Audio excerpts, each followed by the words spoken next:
Here's another project I've made, and I thought I'd give you a quick rundown on how I did it. So, let me show you how I made this. First thing I did was I went to Michael's and I bought a $1 frame.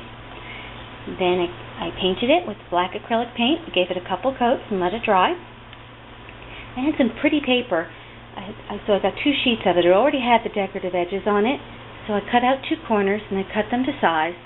And it's probably about 4 by 4.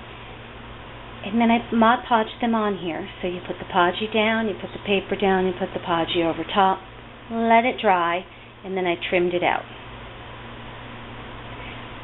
Next step was I cut some ribbon and wrapped it around, glued it down, wrapped it around, and glued it on the back as well.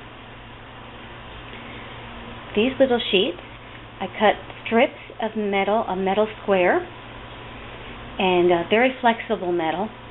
And then first of all, before I cut it, I embossed it with my Cuttlebug. Then I cut strips and I used decorative edges on one side. So we have a flat edge and then the decorative edge. Glued them down. Had to use some very strong glue, jewelry glue, to keep that down because it tends to want to come up.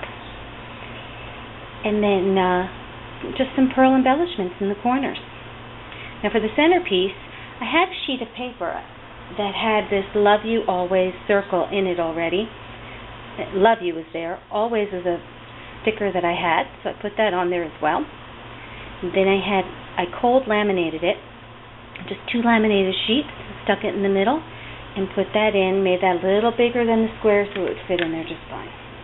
And then stuck that to the back of the frame as well. Now at the back of the frame, I cut a piece of ribbon. And you can't see because I finished it off, but I glued it down and then I tacked it down with just thumbtacks to keep it in place. And then I covered it all with a foam sheet so it was nice and finished. So it was just an afternoon project. It didn't cost very much, but I think it looks lovely. Hope you do too. Thanks for watching.